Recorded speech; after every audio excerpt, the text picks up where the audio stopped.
Hola, mi nombre es Carlos Godoy y les doy la bienvenida a una nueva edición de Mesa Política, programa producido por la Asociación Otra Mirada y nuestraamérica.tv.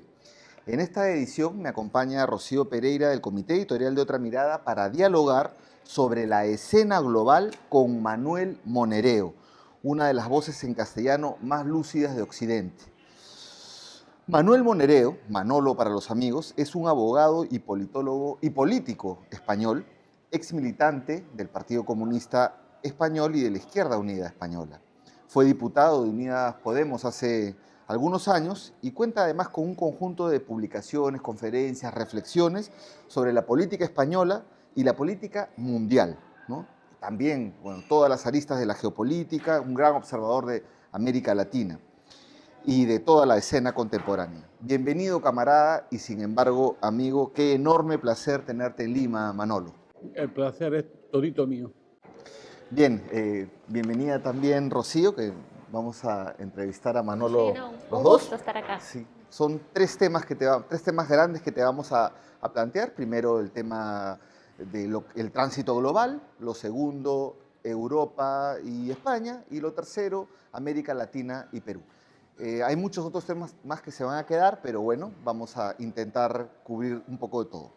Entonces, comenzamos. El primer tema es efectivamente el tránsito global que estamos viviendo. Hace unos días en la conferencia en San Marcos que diste, a propósito de tu visita, señalaste que estamos ante una crisis de civilización y cambio de paradigmas. Y dijiste, estamos viviendo el fin de la globalización como proyecto norteamericano del siglo XXI y del retorno de los estados nacionales. Entonces, la pregunta, ¿cuál es?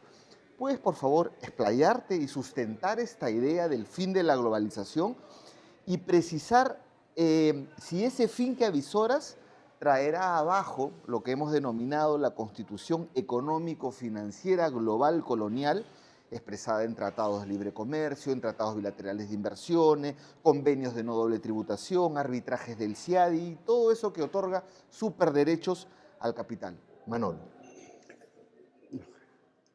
Primero, gracias, ¿no?, por la entrevista.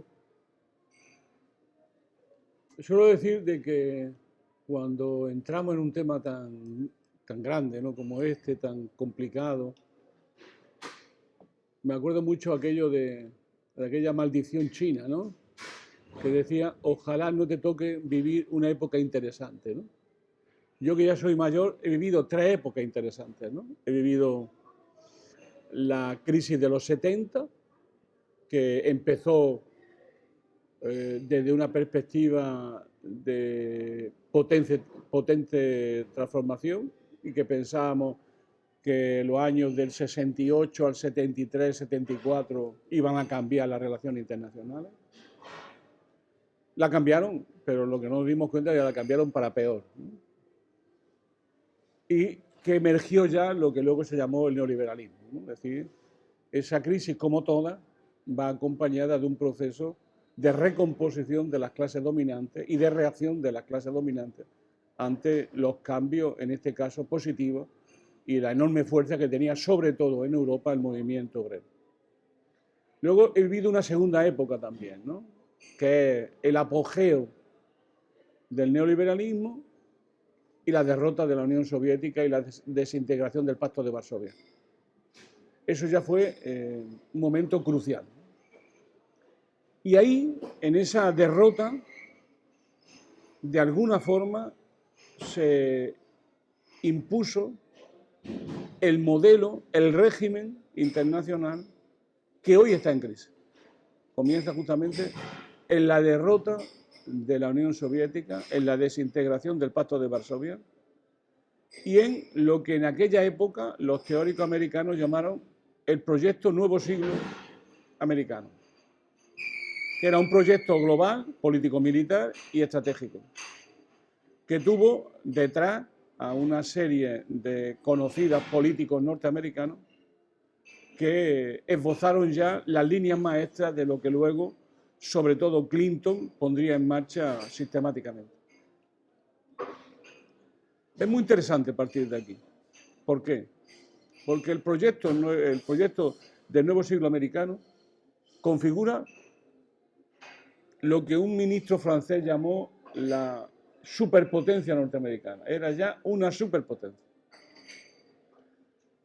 La tragedia de Gorbachov, que se convirtió en una tragedia para la URSS y para Rusia, fue que Gorbachov, con una ingenuidad y una cortísima visión geopolítica, pensó que, de alguna forma, que los Estados Unidos estarían de acuerdo con un nuevo orden internacional donde, de alguna forma, la nueva Rusia tuviese un papel protagonista. O sea, ellos pensaban que el reformismo de Gorbachov iba a ser también bien visto por los Estados Unidos, inclusive apoyado por los Estados Unidos. Obviamente, una gran potencia como Estados Unidos, que según ellos habían obtenido la inmensa victoria de acabar con el imperio del mal, nunca aceptarían, diré, esa ingenuidad o esa estupidez que fue la creencia dominante por Gorbachov. Y lo que hicieron fue aprestarse a dos cosas fundamentales. Una, aprovecharse de la victoria para convertirla en los ejes de un nuevo orden internacional unipolar dirigido por los norteamericanos. Y la segunda cuestión fundamental que hicieron los norteamericanos fue partir de una idea: nunca más una potencia que le haga sombra a Estados Unidos. Entonces se dedicaron fundamentalmente, todo ese tiempo estuvo dedicado y ha estado dedicado a impedir que surja una potencia que haga sombra a Estados Unidos. Ese es el centro de la política internacional norteamericana. Se escapó a China. Entonces, en ese contexto, ellos pensaban que China podría, por ejemplo, permanecer bajo el elemento, bajo la protección, bajo el ordenamiento, lo que hoy se llama la diplomacia dura, la diplomacia fuerte. Entonces pensaron que de alguna manera Rusia como China terminarían en la órbita social liberal o neoliberal que venía de Estados Unidos. Y no se dieron cuenta que tanto en Rusia como en China el Estado-nación ruso y el Estado-civilización chino no se iban fácilmente a amoldar a ese orden internacional. De eso tuvieron nota un tiempo después, un tiempecito después. Por tanto, el proyecto es Nuevo Siglo Americano, la globalización como la Pax Americana, sobre tres patas que tú conoces muy bien, que era la pata de la Organización Mundial del Comercio, por otro lado, la pata del Banco Mundial y del Fondo Monetario Internacional, y el séptimo de caballería, es decir, el gran poder militar de Estados Unidos, que se acompasaba con el poder del dólar, ¿no? El dólar financiaba el poder militar y el poder militar protegía al dólar. Eso ha sido el orden internacional que ha estado gobernando hasta la crisis de 2008. A partir de esa crisis se desatan todos los procesos con mayor virulencia, con menor virulencia, con mayor aceleración o menor aceleración. Y en eso, lo que aparece ya, por ejemplo, en el año 2008, China se convierte en el país que saca el sistema de la crisis. La crisis del 2008 es salvada por la presencia de China, por la inversión masiva, por la enorme inversión que realizó sobre China el gobierno chino y que puso en marcha de nuevo la economía, la sincronizó en torno a una mayor dependencia de China y de sus intereses. A partir de ahí va apareciendo, ese es el momento a mi juicio central, la crisis del 2008, empieza ya a entrar en crisis, y no por casualidad, el proyecto del Nuevo Siglo Americano. Y entra en crisis nada más y nada menos que la crisis de la financiarización de la economía mundial, que era una de las claves fundamentales de este proyecto, de esta Pax Americana que se acaba imponiendo, que lleva además a una reestructuración del sistema financiero internacional y a incubar a partir de ahí, ya venía de antes, una serie de crisis recurrentes y siempre el peligro de que al final bien la deuda privada, bien la deuda pública fuesen siempre el detonante de una crisis sistémica económica internacional cada vez más grande. La crisis de 2008 además da una consecuencia geopolítica muy grande. Ya no se puede gobernar sin China. A China hay que respetarla, a China hay que tenerla en cuenta. Y entonces empiezan ya a articular mecanismos, el G20, el G7 ampliado, el G7 o el 27, lo que haga falta, ¿no? Pero al final Estados Unidos va buscando mecanismos de salida de la crisis. ¿Qué es lo que hay al final? Pues lo que hay al final, la propia dinámica económico-social pone en crisis las reglas básicas de esto que llaman los norteamericanos llaman el orden internacional basado en reglas. Y lleva toda la razón. Basado en sus reglas, eso ya ha entrado en crisis, a mi juicio, irreversiblemente. Lo que está en crisis son las reglas que impuso Estados Unidos al orden internacional para consolidar su hegemonía. Es decir, dicho sea directamente y sin mucha literatura, tú conviertes tu poder en regla, eso se llama poder estructural. Entonces Estados Unidos generó un poder estructural que tenía como objetivo, como todo poder estructural, hacer unas reglas del juego que beneficiase siempre a Estados Unidos. Eso es lo que han hecho todos los grandes imperios que en el mundo han habido. Ya lo hicieron los británicos, ya lo hicieron los holandeses, ya lo hicieron los españoles y los portugueses. Es decir, tú haces reglas que te benefician. Entonces, el orden internacional basado en reglas, que es la gran consigna norteamericana del momento, es justamente lo que está en crisis, porque las reglas impuestas por Estados Unidos ya no caben en el traje del mundo que está emergiendo. ¿Qué hay detrás?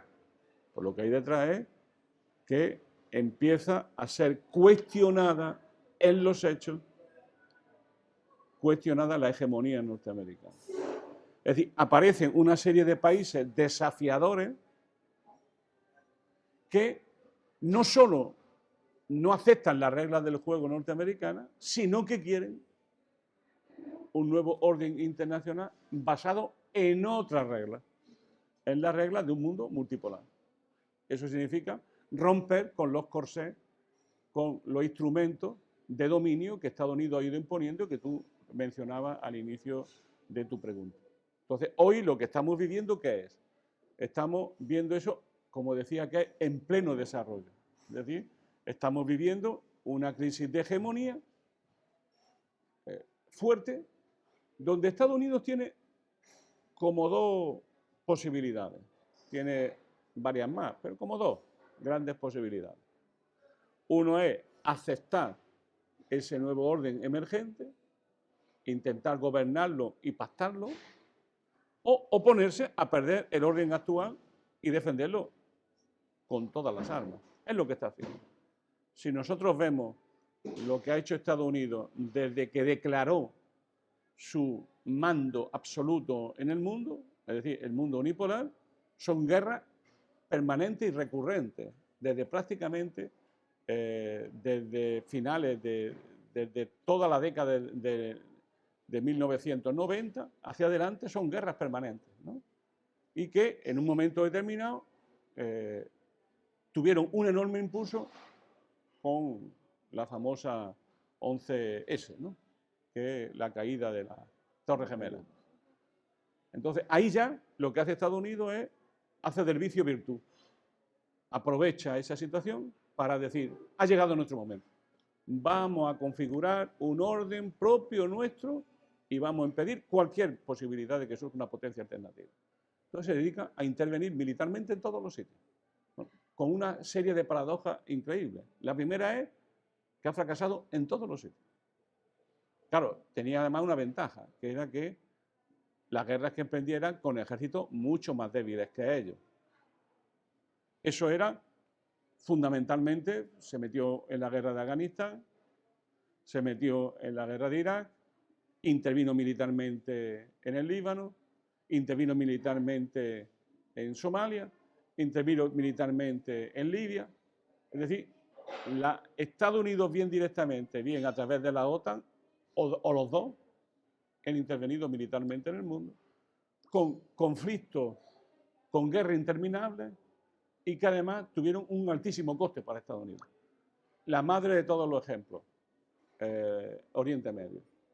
En Oriente Medio, al final, ¿quién ha ganado la batalla de Oriente Medio? ¿Quién la está ganando? Irán.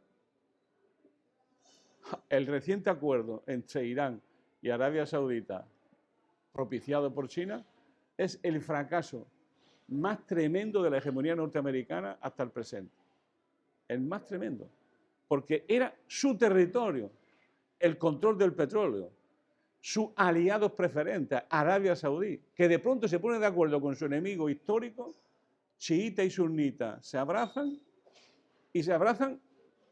de manos de los chinos, y cuando se ponen de acuerdo es y a partir de ahí piden el ingreso en los BRIC, empiezan a tener relaciones extraordinarias cada vez mejores con Rusia, tienen relaciones cada vez más fuertes y más independientes con la India, con China. Es decir, el mundo está cambiando ya masivamente en la zona que para Estados Unidos era la zona privilegiada de su estrategia. Y en ese contexto llegamos a la crisis de Ucrania. Bueno, Manolo, muchas gracias por esta introducción. Es un gusto, sin duda, tenerte con nosotros acá en Lima. Vas a estar en varias conferencias, ahora en este espacio con Otra Mirada en Nuestra América TV. Y entrando un poco más en detalle en el tema que has planteado, quisiéramos un poco tu evaluación precisamente sobre lo último que has mencionado, ¿no? La guerra en Ucrania. Muchos dicen de que con esta guerra, que ya lleva más de un año, cobrándose ya bastantes vidas, lamentablemente, se está configurando pues una suerte de disputa hegemónica entre Estados Unidos y la OTAN por un lado, ¿no? Y Rusia y sus aliados por otro lado, ¿no? Pero ¿crees tú, un poco cuál es tu evaluación de esta guerra, ¿no?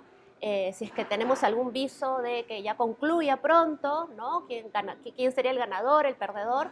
Pero además, si es que esta guerra nos va configurando más bien un mundo bipolar, ¿no? Nuevamente con estos dos centros de poder, Estados Unidos y la OTAN, y Rusia y aliados, o si más bien estamos haciendo un tránsito hacia un mundo cada vez más multipolar, ¿no? Con nuevos países emergentes, ¿no?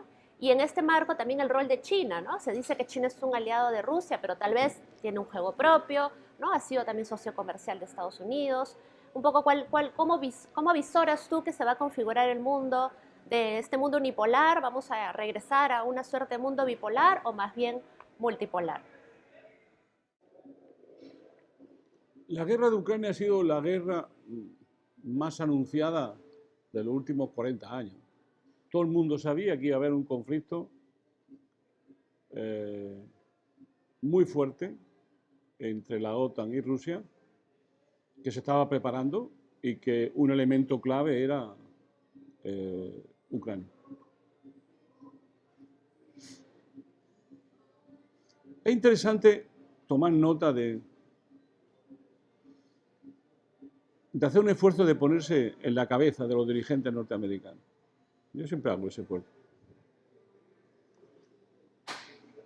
Cuando tú ves que tu imperio está en crisis, en decadencia, que emergen enemigos por doquier y que además hay una potencia que ya te ha alcanzado económicamente y que se pone presta a rearmarse y a poner en marcha un artefacto y una estrategia político-militar de grandes dimensiones, con la cual no puedes competir, hay un problema psicológico y político tremendo y angustioso, que es cuándo atacar y si hay que atacar.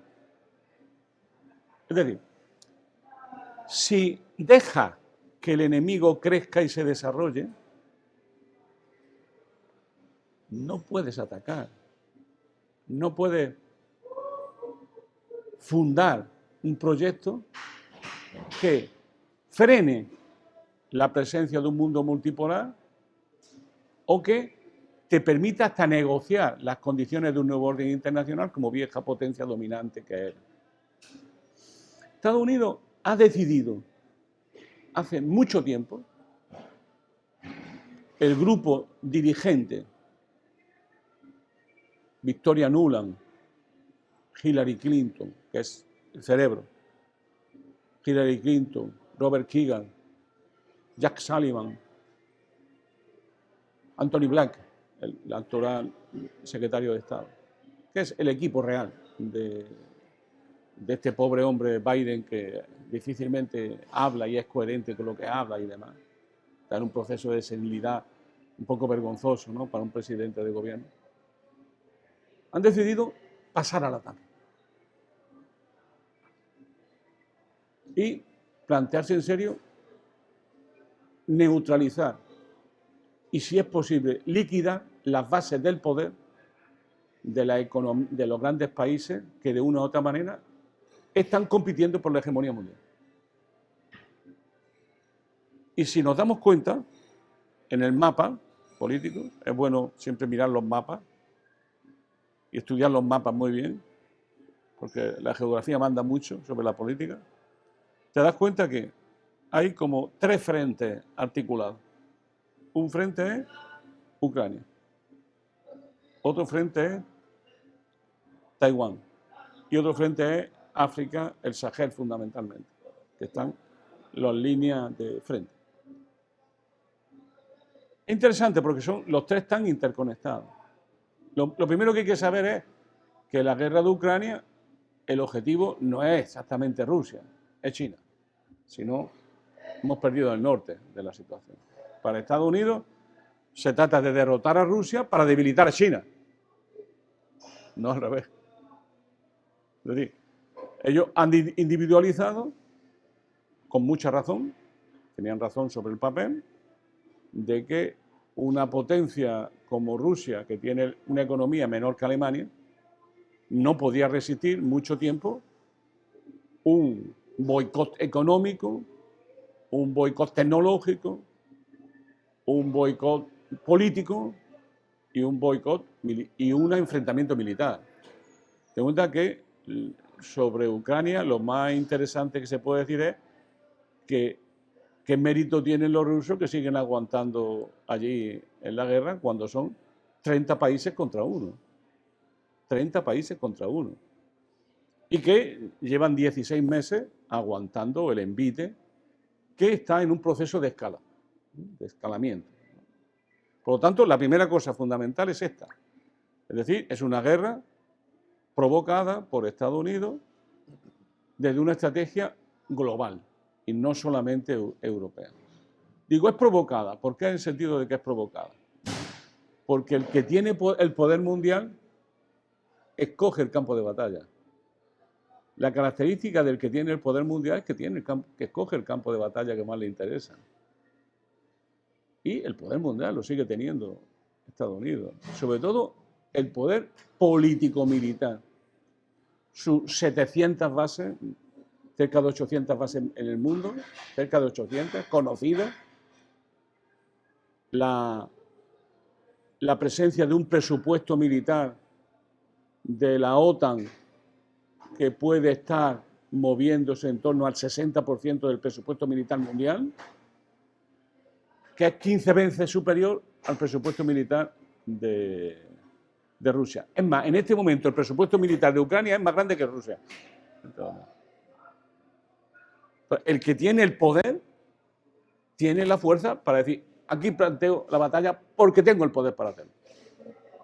Y ellos escogieron Ucrania desde el año 2014 para ese poder. Primer. Segundo punto. El enemigo es China, estratégico. El competidor sistémico, como dicen tan finamente los estrategas. Es China. ¿Por qué Taiwán? Taiwán es un termostato que presiona según te interese. Estados Unidos tiene la capacidad de provocar una guerra en Taiwán. Tiene la capacidad de provocarla. ¿Cómo? Basta que mañana diga el gobierno taiwanés somos independientes y no aceptaremos la reunificación con China. El gobierno chino tiene adelantado y ha reiterado que si Taiwán entra en un proceso de secesión de China, ellos intervendrán militarmente. ¿Saben lo que va a ocurrir? Tienen ese poder. Entonces, ¿qué es lo que están haciendo?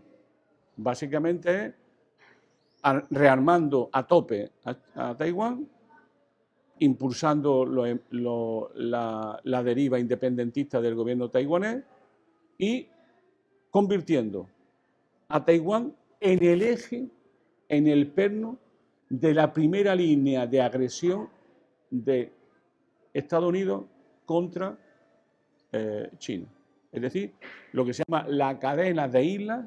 Hay como 3 cadenas de islas que ejemplifican la agresión contra China. En el mar de China. En el mar de China.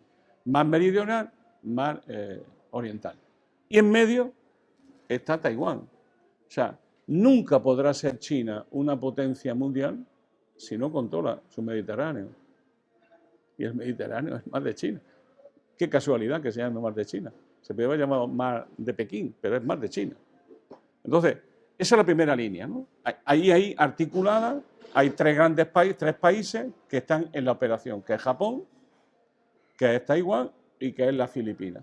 En esa grande isla hay una serie de islotes y la clave es la relación entre Okinawa, que es una base nuclear norteamericana, una serie de islas armadas hasta los dientes y que, como sabemos, Japón es un simple protectorado de Estados Unidos militar, que cuando quiere Estados Unidos lo rearma y cuando no quiera pues lo deja mal, o al menos se piensa.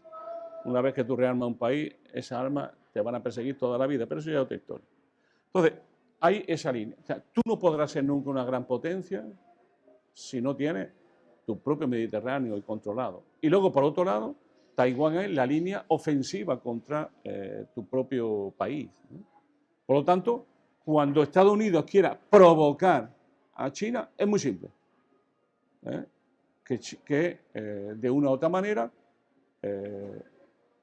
Taiwán rompa las relaciones económicas con China, que son preponderantes, que se rearme entre los dientes, que empiece a acumular bases militares o contingentes militares norteamericanos, y en algún momento que se opongan, cuando quiera Estados Unidos, se opondrán a China.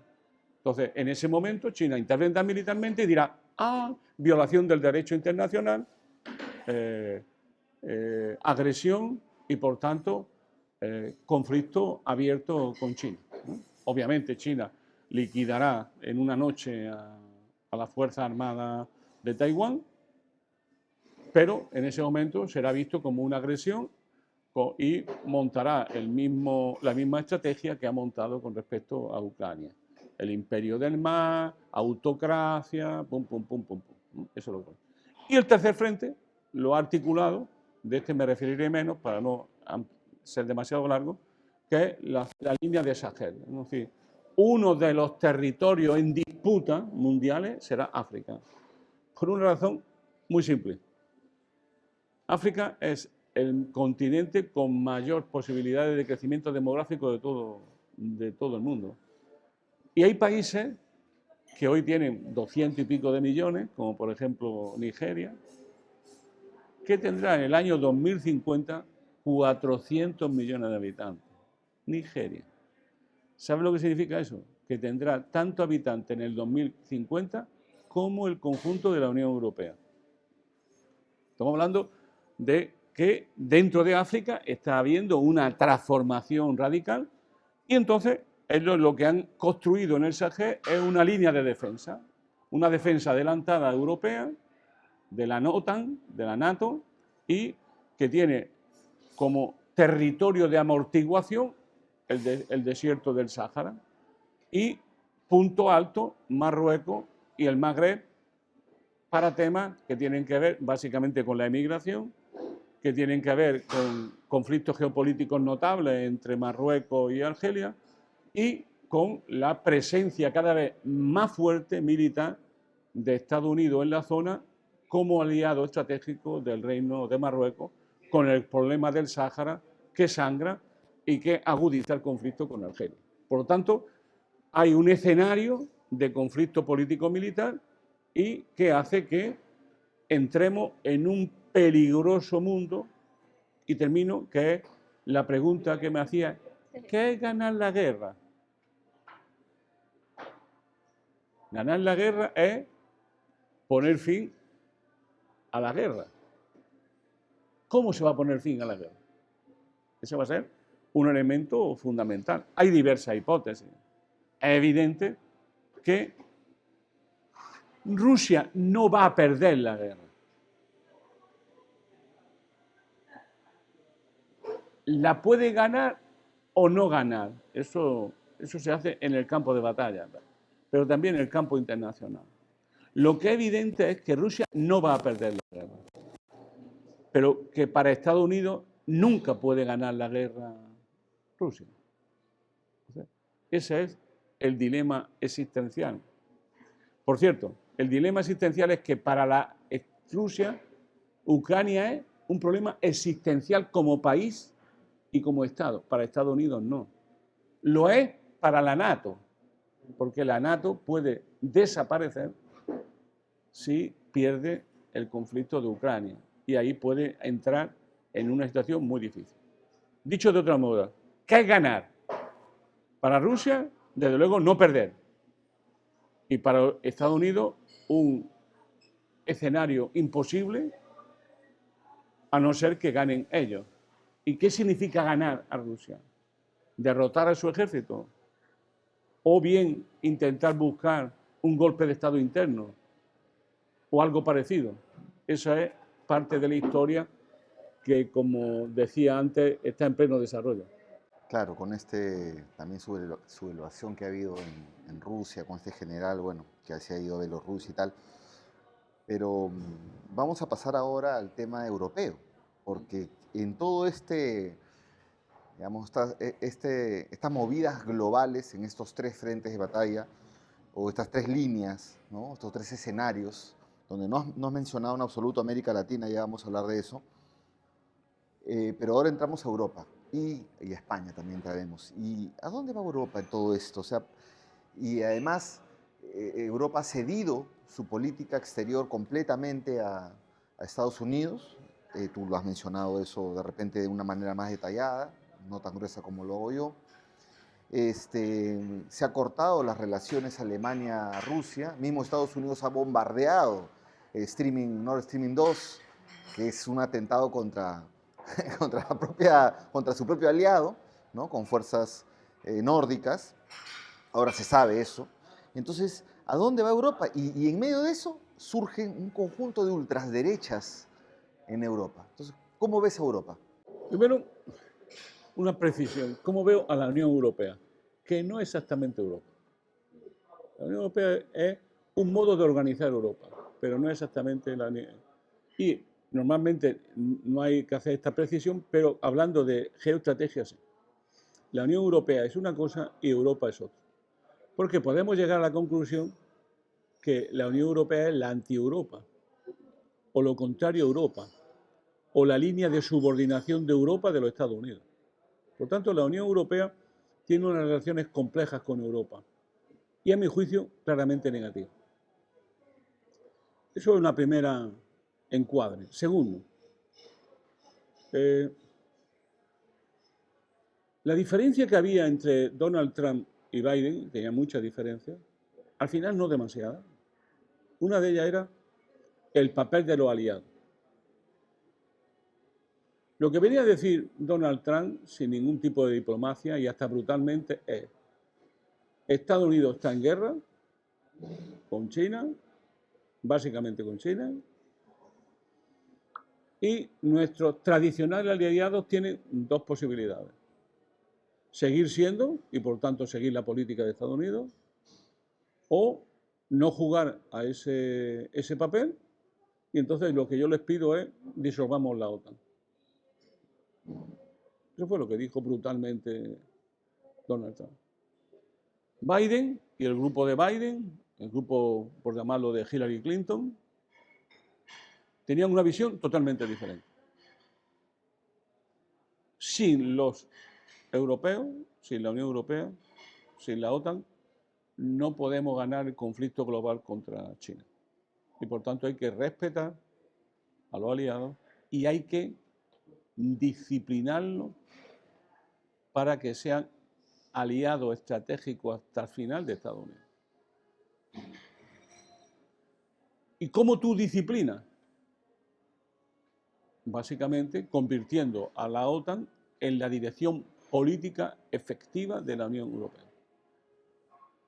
Y que sea la OTAN la que vaya marcando los intereses generales que se van superponiendo y articulando los intereses concretos de cada uno de los países. Hay una cosa que se olvida en este conflicto militar, que es el conflicto geoeconómico. Estados Unidos está viviendo un momento crucial como país.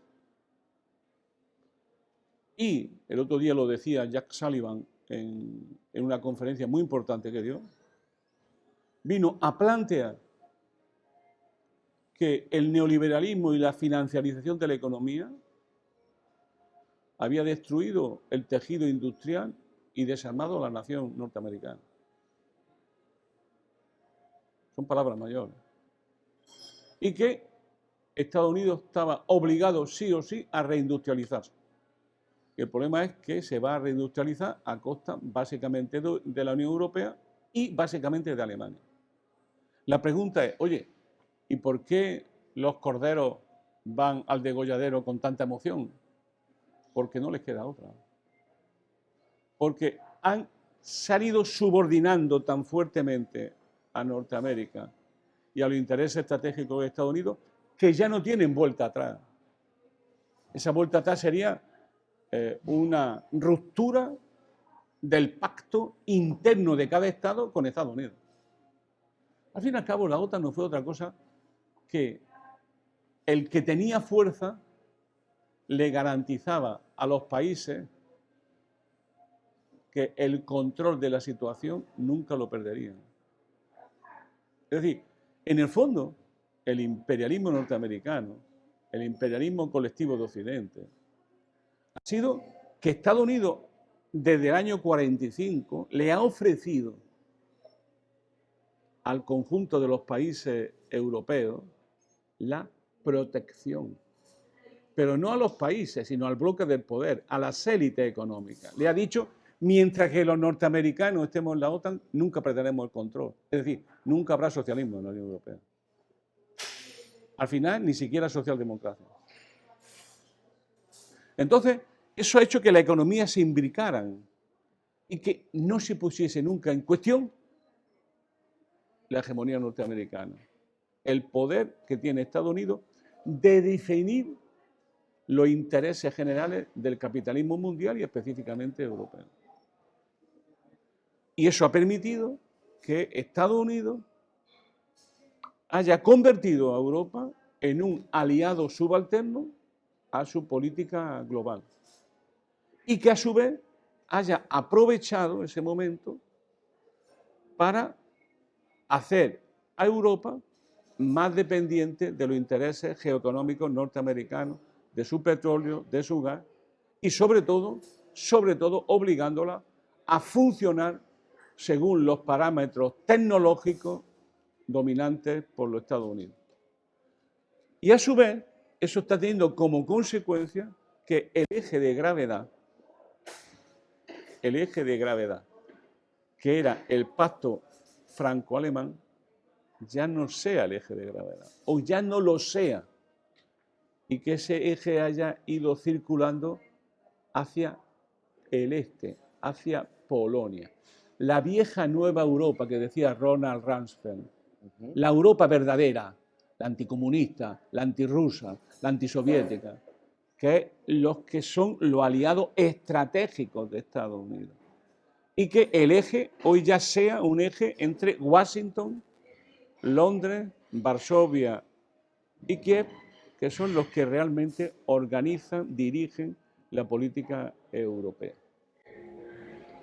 Bien, Manolo, ahora regresando un poquito a la guerra, ¿no? A la guerra de Ucrania y sus secuelas sobre todo, hemos visto que esta guerra ha implicado una grave crisis económica, ¿no?, que Europa está viviendo actualmente, ¿no? Eso ha implicado tasas de inflación altas, impacto en la vida de la gente, de las familias y también, como decía hace un momento Carlos, el auge de estas nuevas derechas, ¿no? Vemos que si no están en el poder, están en la oposición, cada vez con más peso, apelando a discursos antiderechos, antimigración, escépticos de la integración europea, etcétera, ¿no? Y en particular un país donde esto también está pasando es en España, ¿no? Hace poco hemos visto, ¿no?, de que Pedro Sánchez ha convocado a elecciones anticipadas, ¿no?, ahora en julio, y donde se prevé que las izquierdas en general estén un poco debilitadas y donde más bien el Partido Popular, Vox y otras voces más de ultraderecha vayan ganando cada vez más espacio. ¿Cómo ves tú el panorama de las ultraderechas en Europa y en particular en España? ¿Qué crees que vaya a pasar en estas elecciones? Lo primero es que si hablamos de fascismo en Europa, no hemos equivocado absolutamente. La izquierda tiene una manía estúpida de llamar a todos los procesos autoritarios fascismo. Lo que hay en Europa no es fascismo. No digo que sea mejor, puede ser hasta peor, pero no es fascismo. Y por tanto el tratamiento político debe de ser claramente diferenciado de lo que era el fascismo.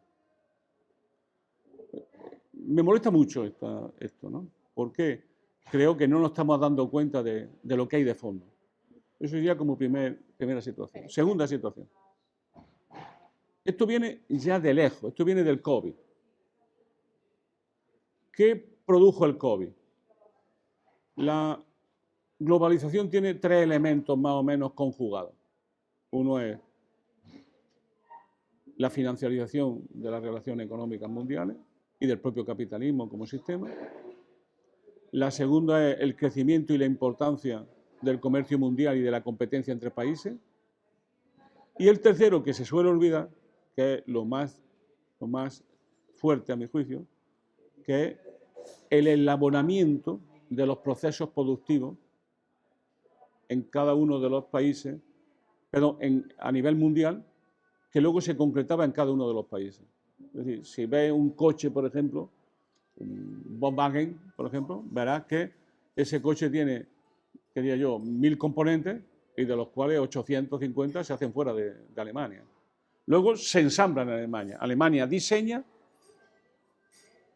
se queda con la investigación, el desarrollo, el diseño y la financiación, y luego lo que hace es que engarza todos esos procesos y los ensambla en un proyecto. Y además, por cierto, acaba sumando todo el valor añadido de toda la zona. La parte fundamental del león se la llevan ellos.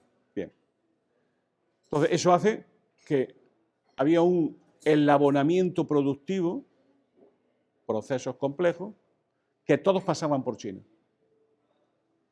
Entonces, cuando llega el COVID a China, todavía no sabemos por qué llegó el COVID y qué ha pasado con el COVID, pero esa es una linda historia que habrá que ver otro día. Se rompe las cadenas de suministro a nivel mundial. China rompe y de pronto se dan cuenta los países que no producen chips, que no producen medicina, que la industria química está dividida en demasiados procesos y que además los países no tienen una base productiva propia, ¿no?, sino que se han ido engordando el sector servicios, cada vez tiene menos significación la economía industrial y ya por si fuera poco, hasta los alimentos, ¿no? Es decir, eso que se llama la soberanía alimentaria, pues empieza a ser un problema para muchos países, sobre todo del centro. Entonces, eso es lo que ha provocado, es la causa estructural de la inflación. La inflación no es un fenómeno solo monetario, es un fenómeno productivo. Entonces, lo que ha producido es que se han ido desacoplando los procesos, los eslabones productivos. A lo que se suma la guerra ahora, la crisis Entonces, energética, la guerra, ¿no? ha convertido eso en una segunda situación, agravando esta primera situación, que es que de alguna forma Estados Unidos individualiza, a mi juicio con acierto, que la única posibilidad de tener un sistema productivo propio a la altura del tiempo histórico y de la revolución tecnológica imperante, sobre todo de la inteligencia artificial, es reindustrializando Estados Unidos sí o sí. Eso era de Trump, sí o sí. Entonces, lo que se ha ido produciendo es, sobre pretexto, pero también por la guerra, es la separación bipolar de dos mundos, ¿no? El occidente colectivo, en torno a Estados Unidos, donde Estados Unidos hace fuertemente señalar su presencia. En ese mundo ellos han conseguido articular a Japón y a Alemania, que son sus dos grandes protectorados, y ya de una manera más fácil a sus tradicionales aliados anglosajones en la zona, que son Australia y Nueva Zelanda. Entonces, eso es el AUKUS, ese es el acuerdo que hay. Entonces, se van articulando dos mundos. El sur global, que se va articulando en torno a China, y el imperialismo colectivo de Occidente. Y además, eso está haciendo que se reestructuren las cadenas productivas. Que las cadenas productivas se reestructuren. Y que Estados Unidos va intentando, le cuesta mucho trabajo, a lo mejor no es posible, desacoplar su estructura industrial y económica y financiera de China. Tenemos la paradoja de que vea un país supuestamente comunista defendiendo el libre comercio mundial y un país como Estados Unidos defendiendo el proteccionismo. Pero eso es parte de la guerra económica que hay. Entonces, el primer dato fundamental es que las sanciones contra Rusia no han funcionado. Y no han funcionado fundamentalmente, o han funcionado menos de lo que ellos pensaban, y lo han hecho de una manera increíble, porque las sanciones lo que han demostrado es que se ha separado la economía y que Estados Unidos llega solo a una parte de la economía y que la economía emergente ya no depende de Estados Unidos ni sigue sus reglas. Es decir, los países pueden ir a las Naciones Unidas a condenar la intervención rusa en Ucrania, pero a la hora de las sanciones muy pocos países acompañan, y es más, de los que están acompañando, por ejemplo España, se están saltando a la torera todo lo que tenga que ver con el consumo de petróleo, que cada vez más fuerte el consumo de petróleo ruso en España. Por lo tanto, la cuestión de fondo es la separación de las dos economías y que las sanciones lo han demostrado con una evidencia absoluta. La segunda cuestión que hay que tenerlo cada vez más en cuenta, es la presencia de la India, que se convierte en un actor fundamental. Y es muy interesante porque la polarización, la bipolarización no será de dos, el mundo multipolar es más complejo que dos. Pero por ahora hay un parteaguas, ¿no? Y parece que son dos que están organizándose, ¿no? Hay un sector que es China, Rusia, Irán, que son los que están articulando el proceso. Pero China será y la India será fundamental en este proceso. Absolutamente fundamental en estas cosas siempre ocurren. Entonces serán fundamental en este proceso. Entonces, desde esa perspectiva, no hay dos sin tres, ¿no?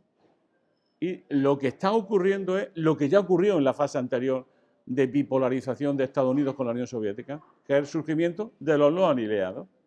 Es decir, de una serie de países que ante el conflicto de los dos prefieren apoyar el mundo multipolar, pero no enfrentarse a Estados Unidos. La tercera vía. Y esa tercera vía es la que está funcionando, cuyo jefe natural va a ser la India. Y a su vez, una parte de la dinámica de los BRIC se va a ir a jugar en este territorio que, por ejemplo, para Lula es muy satisfactorio, ¿no? Vamos a entrar a eso, pero falta España. Sí, sí. Bueno, en el problema de España casi nos llevaría a una conversación completa, ¿no? Lo que quiero decir es, con un simple dato, ¿no? Es muy difícil mantener una política de izquierda en el marco de la Unión Europea y de la OTAN. Es muy difícil. Y si además está apoyando con las dos manos a la OTAN, como ha hecho este gobierno, eso genera un clima interno que está apareciendo en toda Europa, ¿no? Hasta ahora, el consenso básico en Europa era esto de el centro-izquierda o el centro-derecha, ¿no? Que Nancy Fraser le ha llamado el neoliberalismo progresista, ¿no? Hablando básicamente del papel del Partido Demócrata norteamericano. Y ha sido el consenso básico en estos últimos 20 años, el neoliberalismo progresista. Y ahora, las sociedades, en un momento de conflicto existencial con el COVID, la guerra, están pasando a lo que podríamos llamar un eje nuevo, que es el eje del liberalismo autoritario, que es el que refleja, organiza y ordena estas nuevas derechas, que tienen tres elementos fundamentales, estas nuevas derechas. La primera, hacen girar a todo el sistema político hacia la derecha. Ellos montan una agenda que tira a todo el sistema político hacia la derecha. La segunda es que cambian a las derechas, le hacen más derechas duras. Y la tercera, algo decisivo, que es la pretensión de ganar a sectores sociales populares desde una valorización de un orden que ofrezca seguridad, que ofrezca patria y que ofrezca, aparte de seguridad y patria, ofrezca un horizonte anticomunista, que es la ideología legitimatoria de este proceso. Es decir, es como si las sociedades, vencido el imperio del mal y derrotado la izquierda socialista y comunista, llegaran, visto el proceso, de cambiar de modelo social hacia una democracia más autoritaria, hacia un sistema político más cerrado a la izquierda y hacia fórmulas que el otro día cuando yo hablaba dije aquello de que algunas veces tengo dudas si lo que está pasando en América Latina es el pasado o es el futuro para Europa. Bueno, eso es un tema que la vida decidirá, ¿no?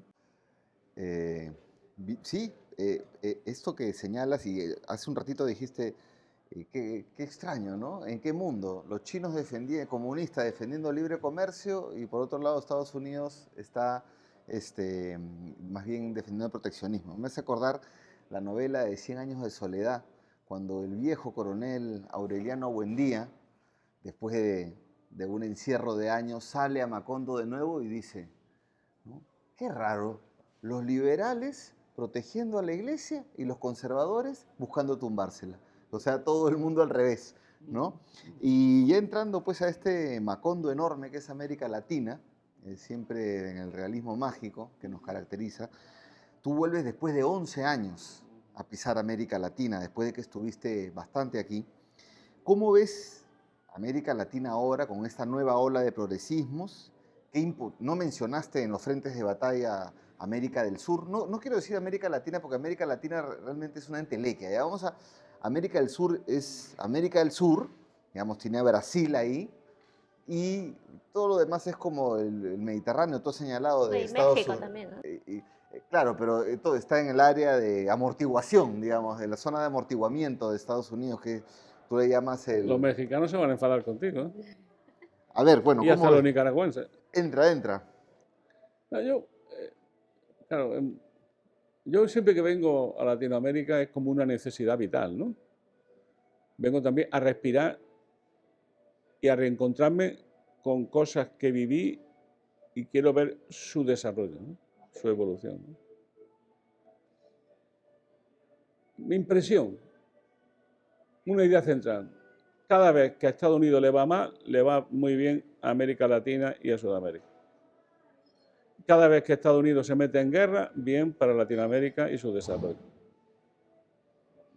Es decir, lo que tiene que decidir América Latina en este momento de una gran transición geopolítica y civilizatoria,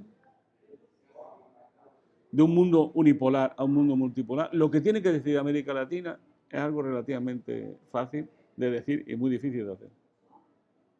América Latina, Sudamérica, va a ser un sujeto activo, autónomo, en el nuevo mundo que se está configurando, o un sujeto pasivo en manos de las grandes potencias, y sobre todo de Estados Unidos.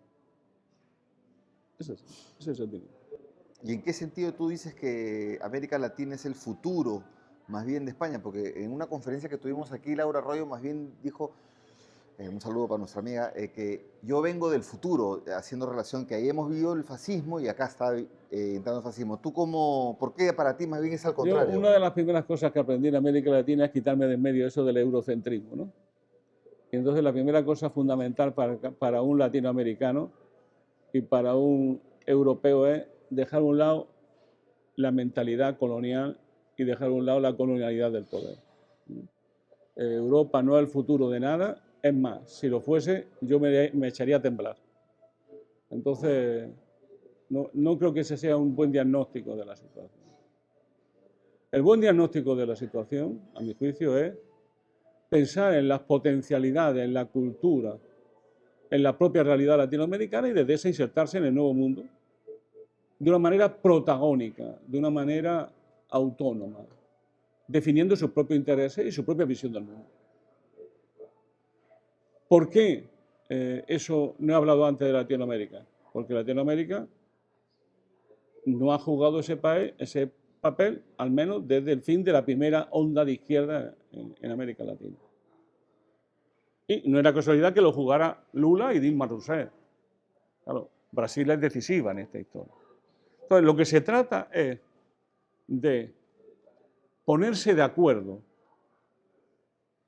en un conjunto de principios políticos, económicos y sociales en América Latina, en la perspectiva de propiciar o una integración o un ensamblaje político-institucional común lo más autónomo posible a nivel internacional, pero que no mate a los Estados-nación latinoamericanos. No se trata de sustituir la hegemonía norteamericana por la hegemonía de Brasil, para entendernos. Lo que se trata es encontrar las potencialidades que da Brasil, sin los cuales es muy difícil cualquier proyecto de transformación social en la zona, que permita que Brasil ejerza influencia, pero que esa influencia se convierta en procesos de integración productivo y político que le den a los estados más protagonismo y no que se lo quiten. Pongo un ejemplo para entendernos, ¿no? El litio, ¿no? El litio es común en varios países latinoamericanos. Sería muy difícil encontrar mecanismos e instrumentos para configurar una empresa pública del litio a nivel latinoamericano. Que puede ser de muchas maneras, puede ser un holding, puede ser la estructura jurídica, no lo digo. Entonces resulta que Rusia va a acompañar a ese proceso a Bolivia. Y van a empezar desde el litio prácticamente al comienzo y luego al final van a articular los procesos productivos hasta el momento final, antes del consumo, en las baterías que dan energía en los coches híbridos, los coches eléctricos.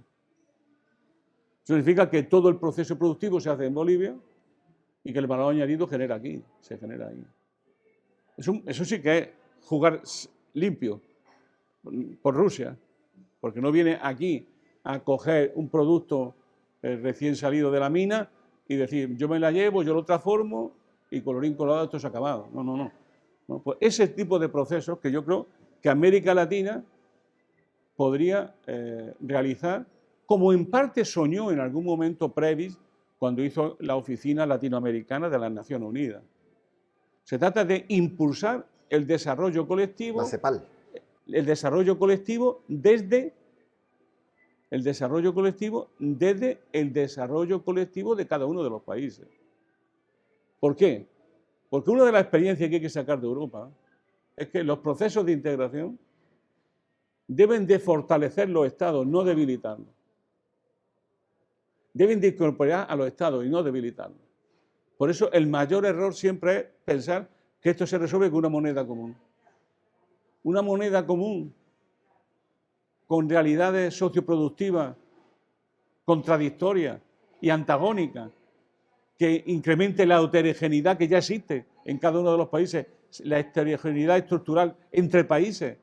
Eso es viable. Claro, eso es viable si se siguen los dictados de la potencia económica más fuerte de la zona. Es una experiencia importante, ¿no? Por eso creo que se trata de potenciar la integración político-económico-social latinoamericana desde la soberanía de los países y en función de los intereses objetivos de esos países. Compartir procesos productivos acordados por cada uno de los países, intentar intervenir activamente en todo lo que tenga que ver con los recursos naturales que sean al servicio de los intereses nacionales y, por otro lado, crear mecanismos e instrumentos para la investigación en desarrollo, en tecnología, en inteligencia artificial y sobre todo en un tema para mí decisivo, ¿no?, que es la educación y la educación universitaria. ¿Sí? Se trata de disputarle la hegemonía a Estados Unidos y a sus grandes universidades y crear instrumentos de estudio, de elaboración y de investigación financiados al conjunto por los países sudamericanos. Manolo, bueno, en realidad son varias cosas que quisiéramos preguntarte, también quisiéramos abordar en algún momento tal vez Perú de manera breve, pero antes, ¿tú ves alguna diferencia o algún paralelo entre esta nueva ola progresista de América Latina, ¿no?, versus la ola progresista que se vivió a inicios del siglo? ¿No? Mucho se dice de que no necesariamente sería igual, ¿no?, de que los liderazgos políticos de entonces con Chávez, con Evo, con Lula, eran más fuertes, ¿no? También estaban más beneficiados del boom de las materias primas, es verdad, y que ahora más bien tal vez los liderazgos, si bien se votó hacia la izquierda, tal vez no hay liderazgos tan fuertes, tal vez no necesariamente representen políticamente a un conjunto de la ciudadanía, ¿no?, con todo un respaldo social detrás, sino más bien se ve que están en la disputa por el poder también con estas nuevas voces desde la derecha, ¿no? ¿Cómo ves tú este nuevo ciclo o esta nueva ola de la izquierda en América Latina, en Sudamérica en particular? Yo no tengo un análisis completo, ¿no?, minucioso de esta realidad, ¿no? Yo tengo algunos atisbos, ¿no?, alguna idea, ¿no?, alguna aproximación, ¿no?, siempre problemática y sin intentar fijar criterios demasiado fuertes, ¿no? Yo creo que esta es una ola muy diferente a la anterior. La anterior tenía una voluntad clara, que es disputarle la hegemonía a la oligarquía dominante. Esta ya no es así. Que además en algunos países llevó un proceso constituyente, que era consagrar en la Constitución un poder social que disputaba la hegemonía a la oligarquía y que quería convertir las constituciones en un instrumento de transformación social. Eso se vio claramente en Venezuela, se vio claramente en Ecuador, se vio claramente en Bolivia. Y en países esa lucha se dio, pero nunca tuvo la fuerza para convertirla en un instrumento que tuviese como objetivo real la transformación del país a fondo, ¿no? La ola conservadora llegó y yo creo que lo que ha ido ocurriendo es ver que las derechas conservadoras no tienen proyectos de país alternativo.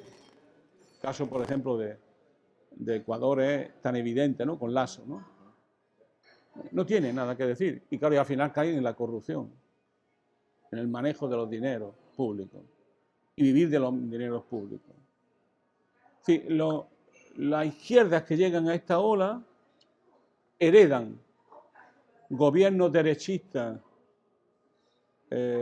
muy escorados a la extrema derecha, que pusieron en cuestión conquistas sociales propiciadas por los gobiernos progresistas y de izquierda, y que a la hora de la verdad, de una u otra forma, en la conciencia popular aparecen como elementos a recuperar. Por decirlo de otra manera, mientras la primera ola fue una ola a la ofensiva, esta segunda ola es a la defensiva. Vas a defender lo que hay y los derechos más que ampliar en un proyecto amplio, ¿no? Seguramente en la primera ola, cuando se propició aquello del socialismo del siglo XXI, fuese exagerado para la realidad latinoamericana. Es cierto. Pero hoy no hay algo parecido a eso ni equivalente. Ni siquiera el desarrollo de un proyecto nacional popular en serio, ¿no? Que es lo que tendría que hacerse, ¿no? Por lo tanto, hay esa dificultad. El caso, estamos viéndolo, ¿no?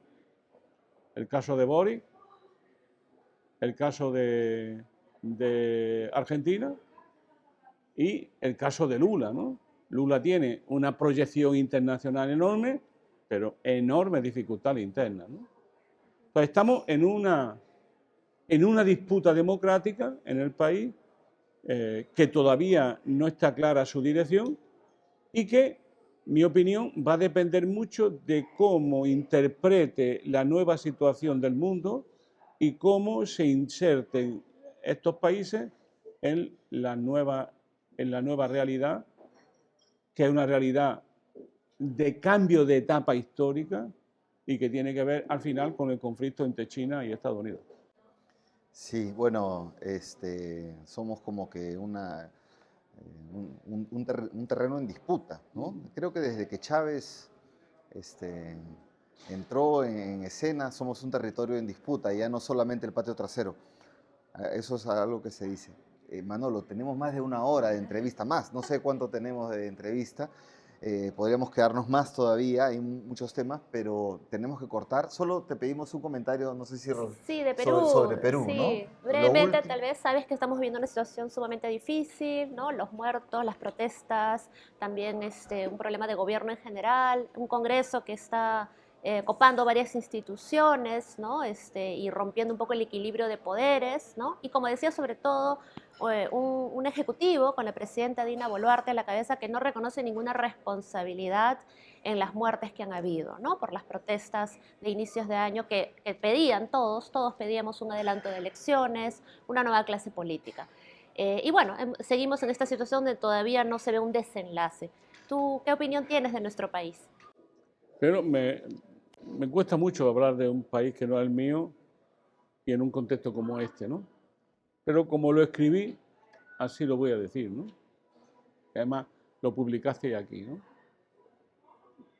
Perú vive desde hace años una crisis de régimen sin alternativa. Un dominio sin hegemonía.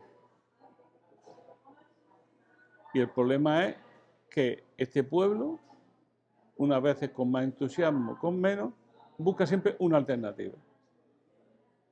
Castillo fue la enésima frustración de esa alternativa. El gran problema es ese.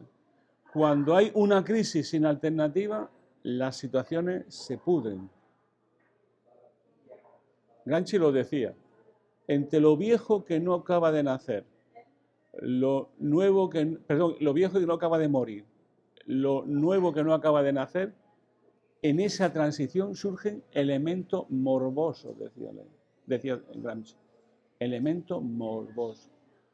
Y elementos morbosos son el autoritarismo, el crimen, el Estado fallido, la forma de neocolonialismo, el desprecio a las poblaciones, al pueblo en general, el elitismo político y al final el autoritarismo político.